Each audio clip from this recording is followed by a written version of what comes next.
What's up, everybody? I am back with a new movie review, and today I'll be covering one of favorite childhood stories that I probably read probably more than any story out there.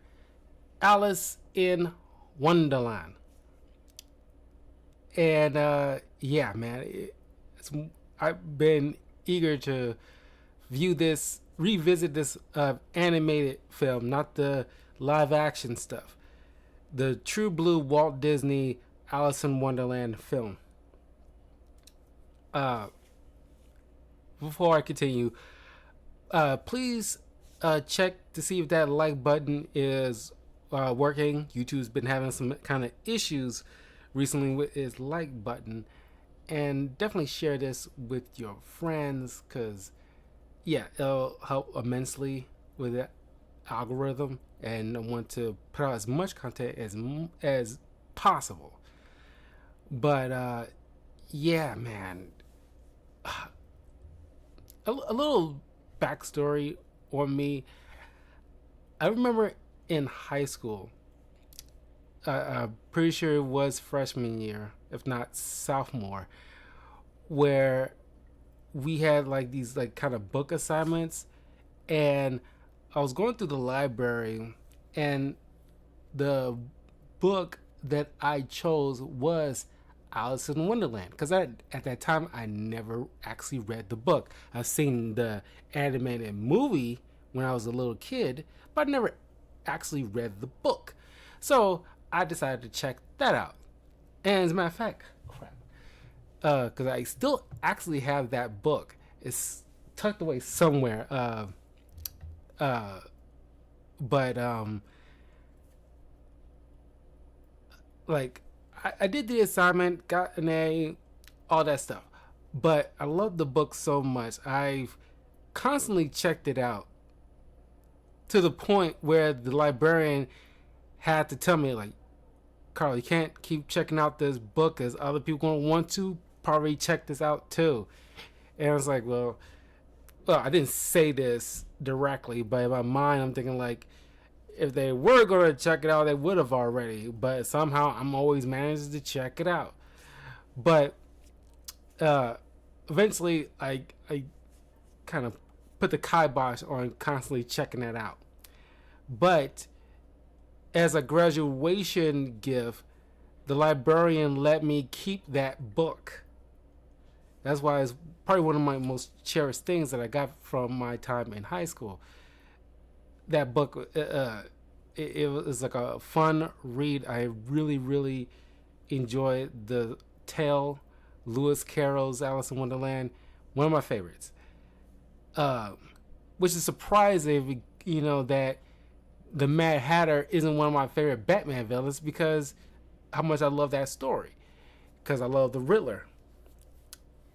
But uh, the Mad Hatter is great if done correctly. I think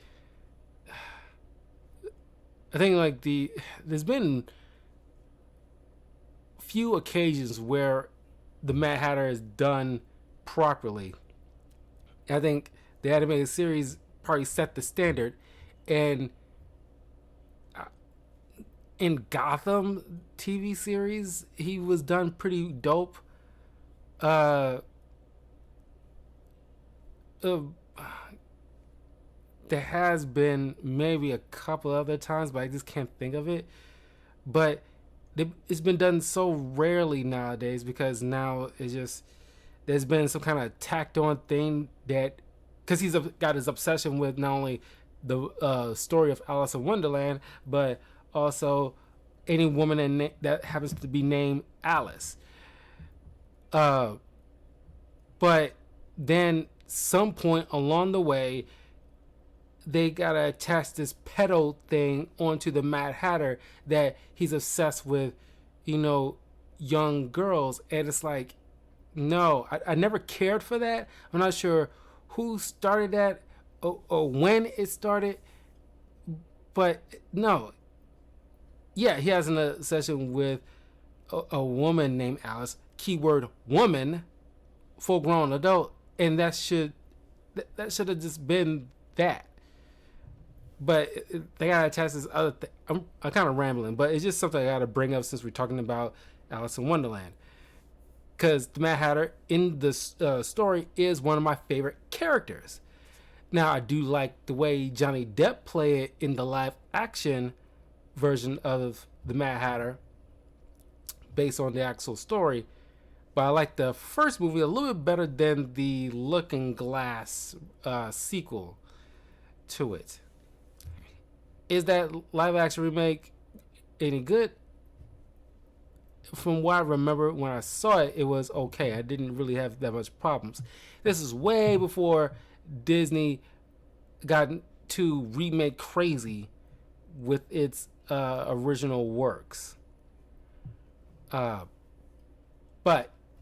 in any case, let's get down to the nitty gritty of the plot. This was directed by Clyde Geronimi, Wilfred Jackson, and Hamilton Luske. And of course, produced by Walt Disney himself, who eventually got the rights. I'll get into the whole debacle with the rights in a minute, because I can't help but think about finding some kind of documentary on Walt Disney, because after that biopic, or at least not so a documentary, but more so a biopic of Walt Disney, because after the biopic of the P.L. Travers, creator of the Mary Poppins, starring Emma Thompson and what's his name? Colin Farrell, where they actually give a little bit more of an honest take on Walt Disney, that, behind the whole sheen and, stardom that was Walt Disney, and kind of like, not that they bastardized the guy, but it's just like, yeah, he clearly wasn't perfect, but we're not gonna crap over the guy either, because he made this most glorious empire that of modern history.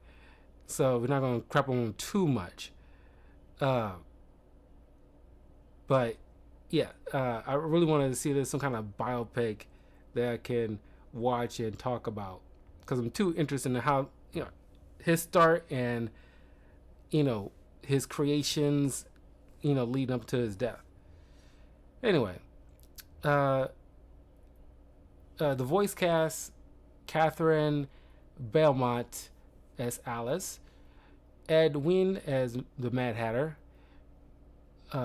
Richard Hayden as the Caterpillar,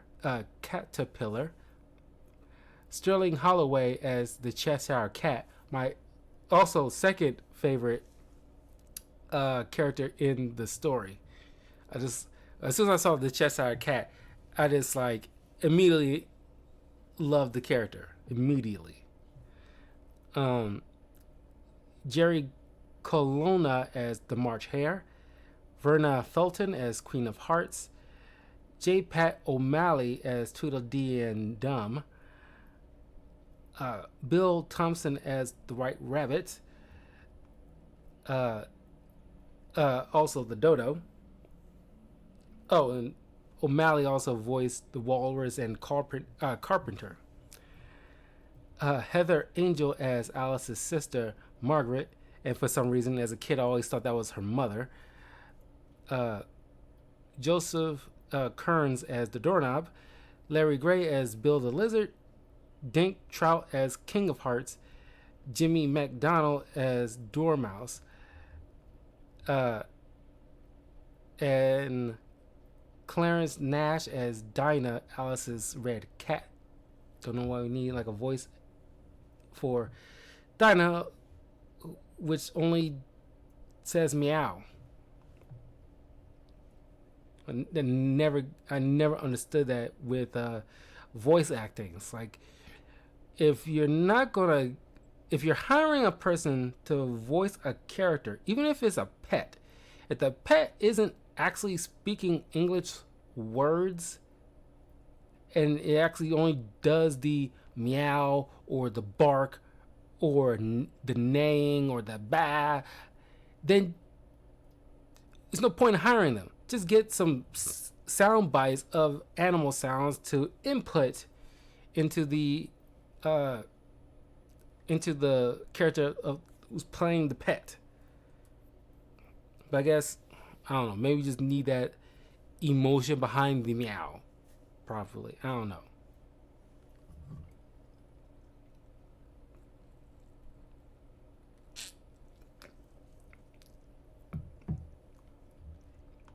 Anyway, could you believe this is set in May of 1865 in Oxford, England? Crazy. Did not realize it was that further in like the past. It's crazy. Anyway, as Margaret is trying to give Alice a history lesson,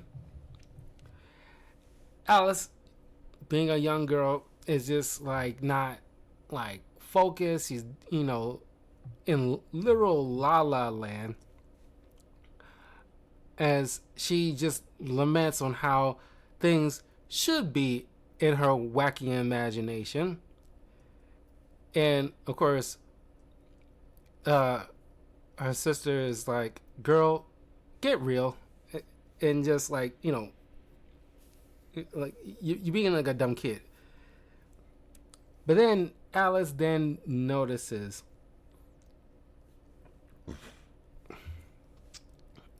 this white rabbit in fine clothes with a pocket watch screaming, I'm late, I'm late, I'm really, really late, I'm late, I'm late.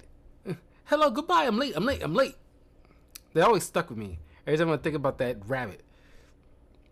And then she chases this rabbit, super curious because, it's very apt.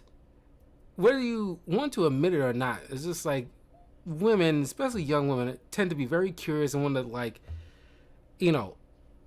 follow and like, even though it's just like don't have like a moment to think. It's like, is it a good idea or is it not? No, it's like go where your feelings go. And it's like, oh, white talking rabbit. This isn't peculiar at all. Why is he talking? I probably shouldn't follow this thing, but no, it's like let's see where this goes.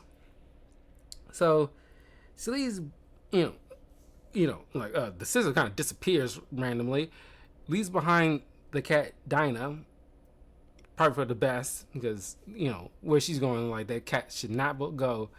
So she ends up falling into the rabbit hole, and lands in a room with a talking doorknob that points to the table with some cookies and a bottle of water. Let's just go with water. I don't know what it's clear, so it's assumed it's water. And the doorknob suggests eating something, so was it eating or drinking? I keep flip-flopping in my mind. She drinks something to enlarge herself. No, sorry, shrink herself. Yeah, to shrink herself so she'll be small enough to go through the door because she's too big. However, she drank too much and, she drank it, but he mentions about the key that just randomly appears out of thin air. It's like, you forgot the key. It's like, you didn't bring up the key first and foremost.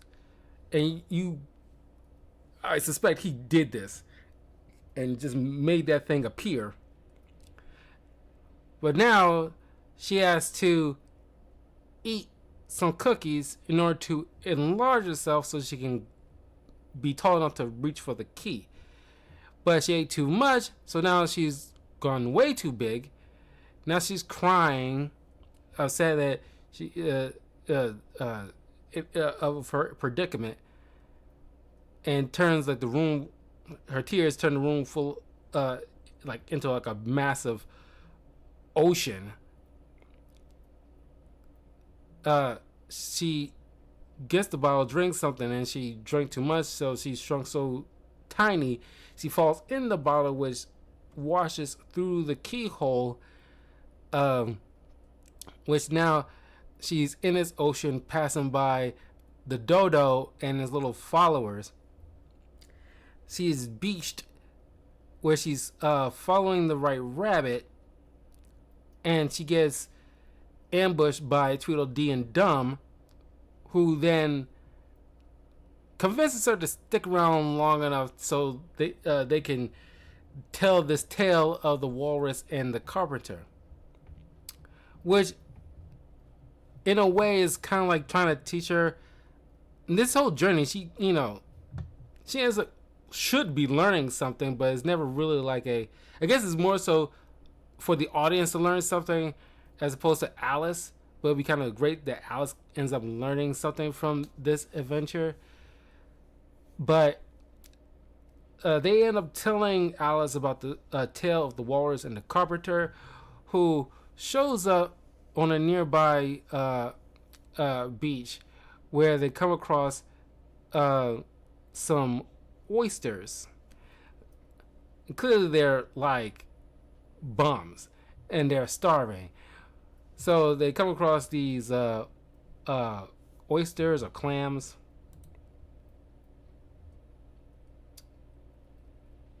And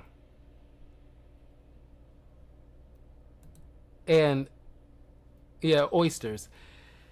And the mama oyster try to tell the youngins like not to like follow on this literal pied piper of a walrus. But the kids don't listen. They follow this guy. Not sure why the mom didn't get up and do anything and just stay there. But they end up following the walrus and the carpenter in a little makeshift shack where the walrus ends up eating which is kind of sad if you think about it, but it's kind of like one of those like grim fairy tale kind of things that doesn't really shy away from some dark moments. You don't have to really see the grim moments, but you can inference of what happened. But the walrus ends up eating these kids, and the carpenter's ticked off because like, dude, like what, you pig, why did you eat it all and didn't leave me none? So that little short tale's kind of like a moral lesson about like listening to your parents, I guess. It's like, or your elders. Is like, sometimes curiosity ends up hurting you if you don't listen to your parents or loved ones, something like that. It is kind of like something what Alice is experiencing. She following along, didn't listen to her sister, and ends up who's her elder by comparison, and ends up because of her curiosity falling into a literal rabbit hole, into danger. In Tweedledee and Dum's quirky way is trying to give her a bit of like a life lesson. But she's engaged in the story, but ain't really taking anything from it. She remarks how sad it is at the end, but she then slips away because Tweedledee and Dum's kind of holding her up because they are kind of a bit of an idiot. So she slips through and come across the I'm trying to say who she ends up bumping into. Oh, she come across the rabbit's house, and the rabbit thinking she's like his housemate or something. She ends up, because she got a little peckish, eating one of his cookies that's in his house. But for some reason, I'm not sure it's because she's human because she ends up enlarging herself and wrecking up the house, which he then mistake her as like a monster. But it's like, why do you have cookies like that in your house? It doesn't affect you in the same way. You don't enlarge when you eat these things because it's in your house, it's on the nightstand. But that's why I'm just assuming is because maybe because Alice is human, so certain food and drink kind of affected her differently than probably anybody else in this weird world. But uh, she then, well, the rabbit ends up coming across the dodo, who comes up with this crazy idea of like, oh, in order to get this monster out of the house, we got to burn down your house. And this entire world goes to like crazy, extreme decisions. It's never like a reasonable level of a idea. It's always taken to its furthest extreme. Uh, but Alice ends up eating one of the rabbit's carrots in his garden, which normalizes her height.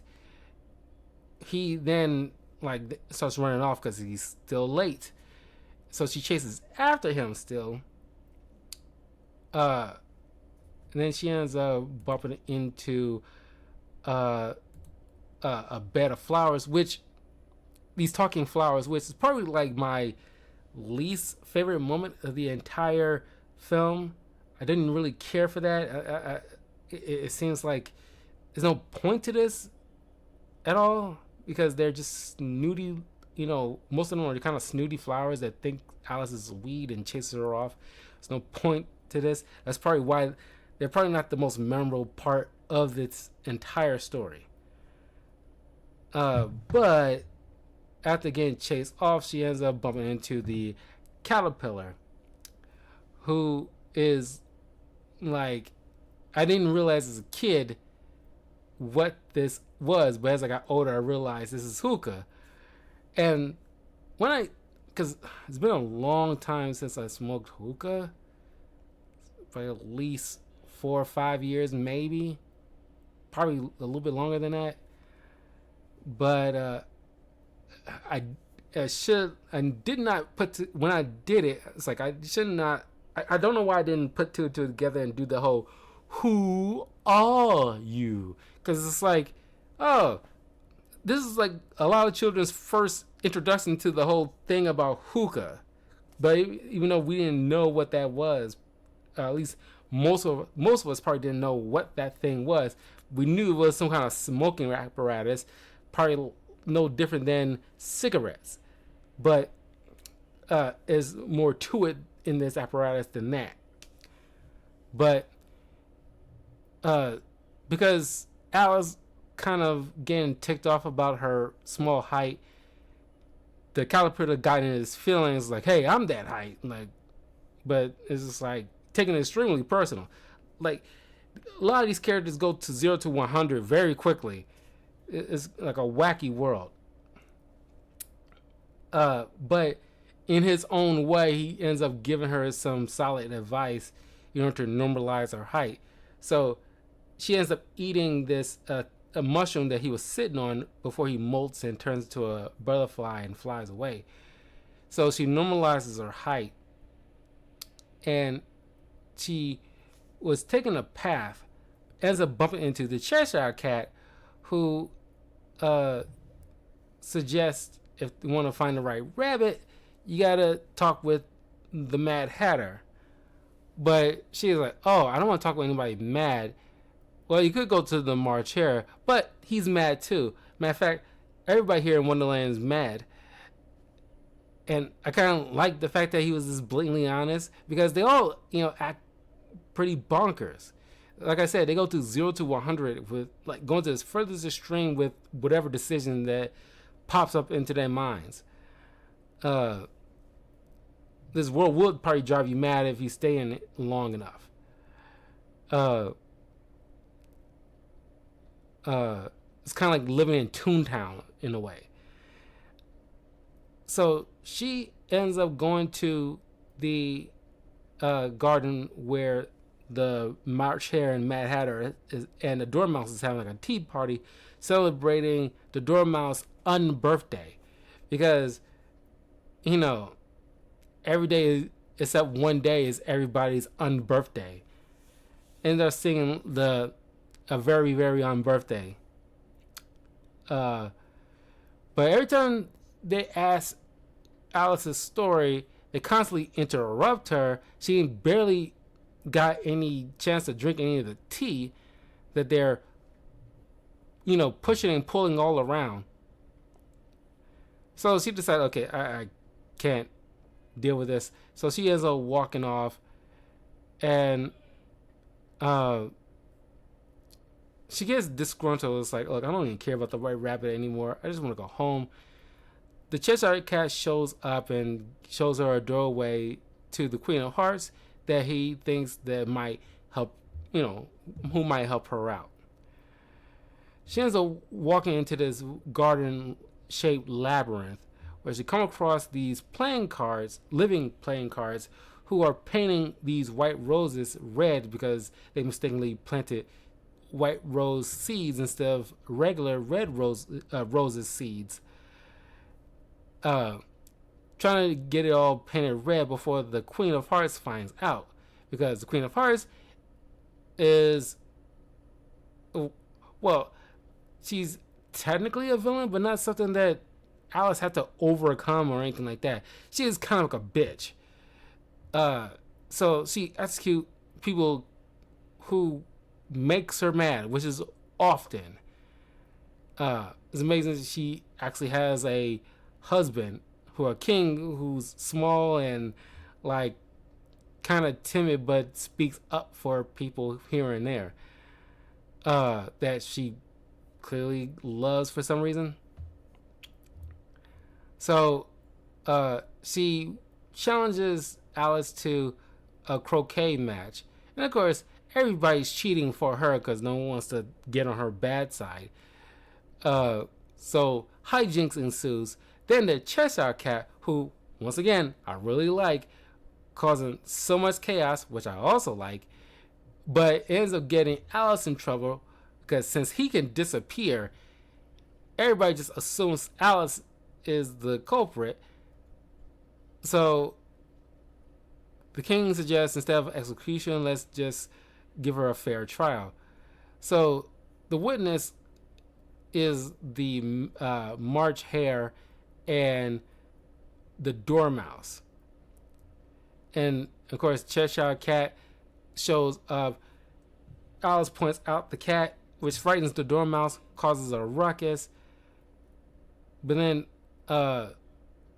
Alice ends up eating something which caused her to grow momentarily, giving her a chance to kind of chew out the queen, finally getting somebody to listen to her.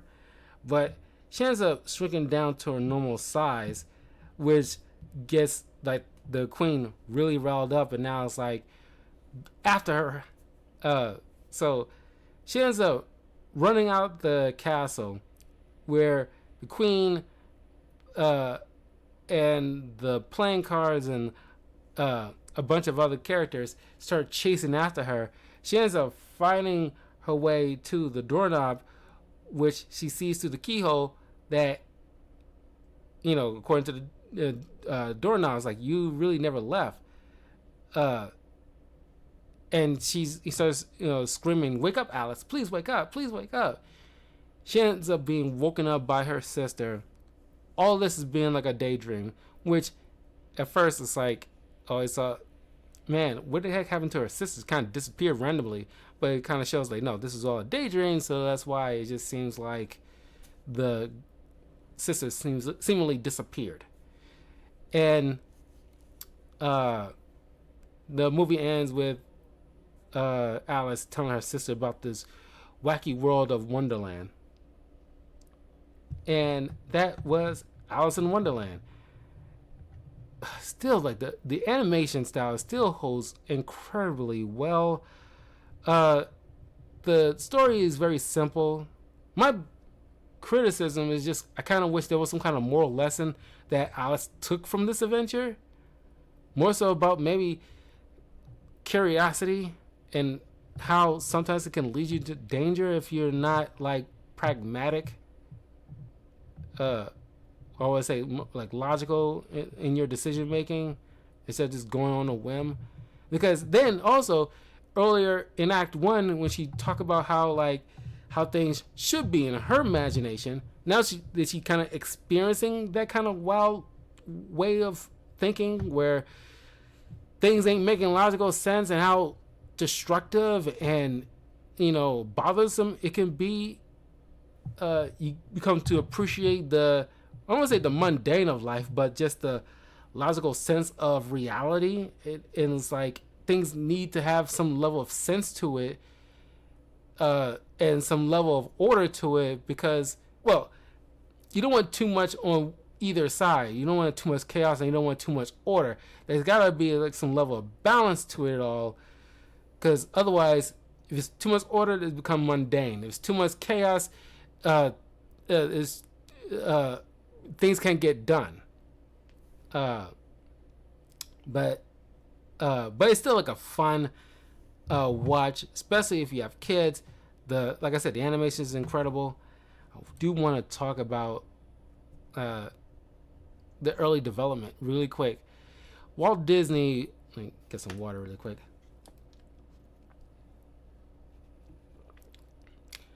Walt Disney was familiar with Lewis Carroll's Alice books, uh, the Wonderland and Through the Looking Glass, having read them as a schoolboy. In 1923, while working at Laugh O Studio in Kansas City, he produced a short film called Alice's Wonderland, which was loosely inspired by the Alice books, feature a live-action girl, played by Regina Davis, interacting with an animated world. Faced with business problems, the Laugh O studio went bankrupt in July of that year, and the film was never released to the general public. However, when Disney left for Hollywood, he used Alice's Wonderland to show to potential distributors. By October of that year, Margaret Winkler of Winkler Pictures agreed to distribute the Alice comedy series, and Disney partnered with his older brother Roy to form the Disney Brothers Cartoon Studio, which was later rebranded to be Walt Disney Productions. And he ends up rehiring his Kansas City co-workers to work on the series. Alice comedies began in 1924 before being retired in 1927. In June of 1932, Roy was first interested in acquiring the film rights to the Alice books, which, as he learned, were in the public domain. In March of the following year, Mary Pickford approached Walt with a proposal for a feature-length adaptation of Alice in Wonderland, which would combine Pickford's live-action performance of the title role with an animated Wonderland supplied by the Disney studio. Disney was hesitant about the idea, and the project was quickly scrapped after Paramount Pictures secured the film rights for their own live-action version.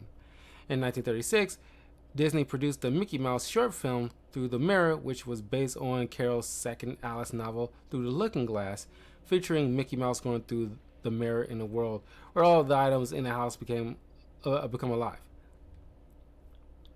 After the enormous success of his first full-length animated feature, Snow White and the Seven Dwarfs, Disney acquired the film rights to the Alice books with John Tennell's illustrations from the Macmillan Company by May of 1938, and officially registered the title with the Motion Picture Association of America.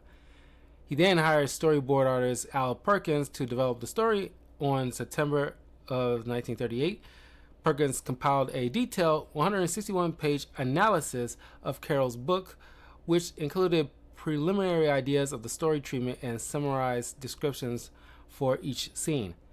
On March 1st of 1939, British illustrator David Hall joined the Disney studio and was immediately assigned to create the concept artwork for the film. A Lycia reel featuring Hall's paintings was compiled on September 20th of 1939 but Disney was not pleased. He felt that Hall's drawings resembled Tennell's illustrations too closely, making them too difficult to animate, and that the overall tone of Perkins' script was too grotesque and dark.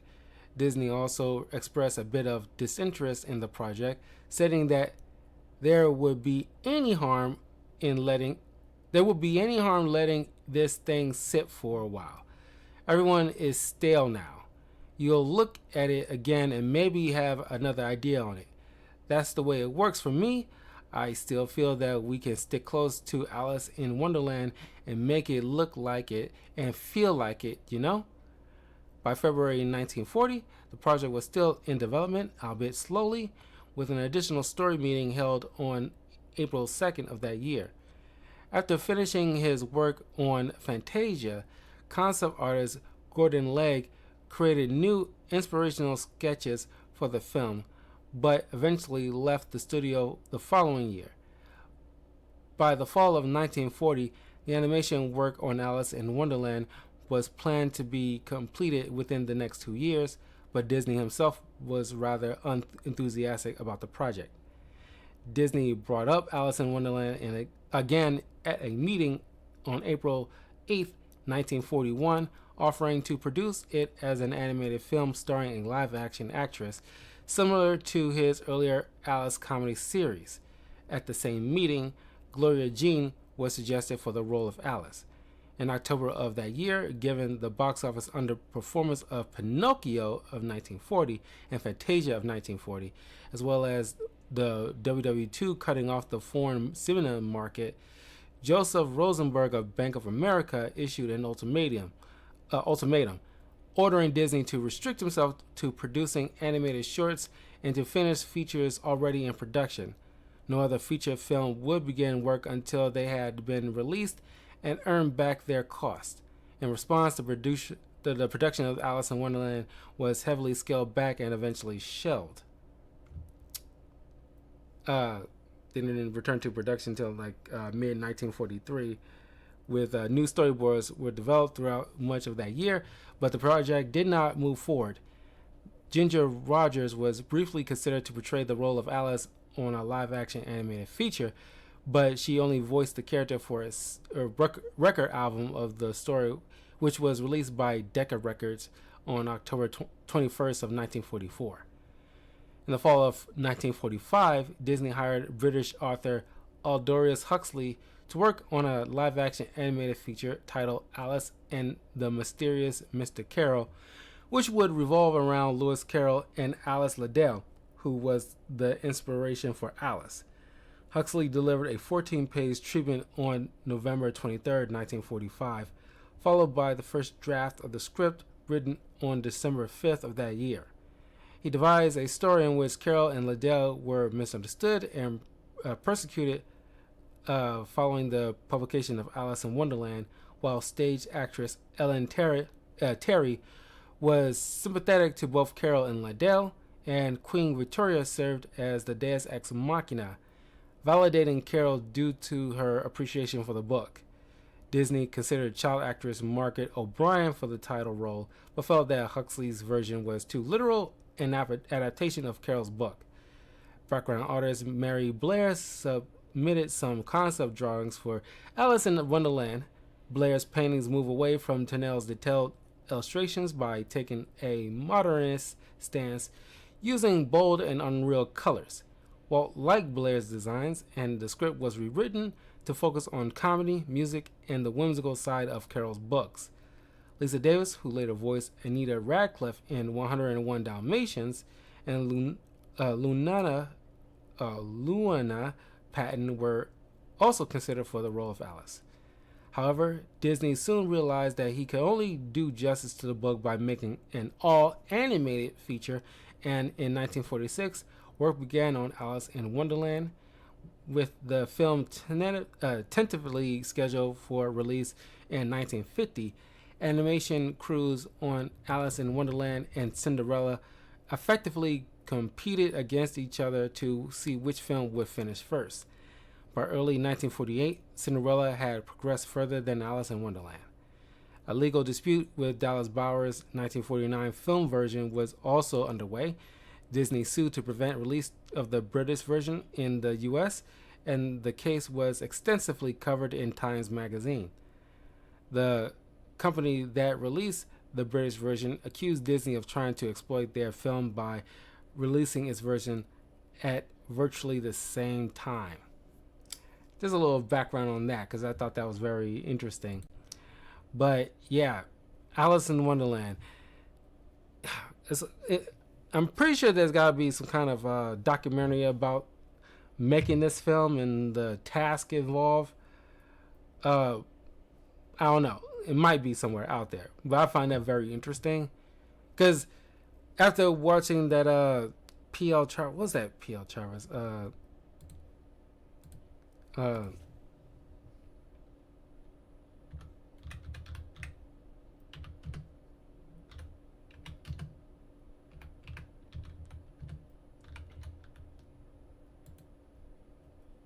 Saving Mr. Banks. That was it. Because I really like that biopic. Because after watching that, I can't help but think about how many other things that Disney had to acquire to be a part of this Disney empire that he had to put PL Travers through the ringer. There was a lot going on between the two of them. She was hard headed in a lot of ways too because she was so. Uh, uh, she kept the character and or at least characters in her story so closely to her because it has some ties to her father and everything like that she went through as a child. So she was very like, you know, uh, what's the word? She held that very closely to her heart, and like any slight deviation from how she written it, she just couldn't. She couldn't be bothered with it. So she was being very hard headed about it, and of course, if you watched like or read anything about how Disney operated, doing things behind her back, or just like breaking promises just to do what he wants to do with Mary Poppins that we know of today. It was a lot. And I'm curious how many other stories that Disney ended up acquiring that he made promises in one way and broke half of them just to get his hands on those rights. So I'm just curious about it. It left certain things to the imagination of like, okay, what else he could have done with things that he didn't create himself personally. Anyway, let me know in the comments below what you guys think of Alice in Wonderland. Have you read the books? Which version is your favorite? Because to this day, I do like the animated classic. But then my second favorite would be the book itself. In terms of live action, the remake with Johnny Depp, the first one, I find it okay. I didn't hate it as much as most people. But like I really detest the sequel. But anyway, I will see you guys in a little bit. I got one more movie to review. Sticking to the animation, but this is more so anime, but you'll get a kick out of it. So I will see you guys soon. Take care. Peace.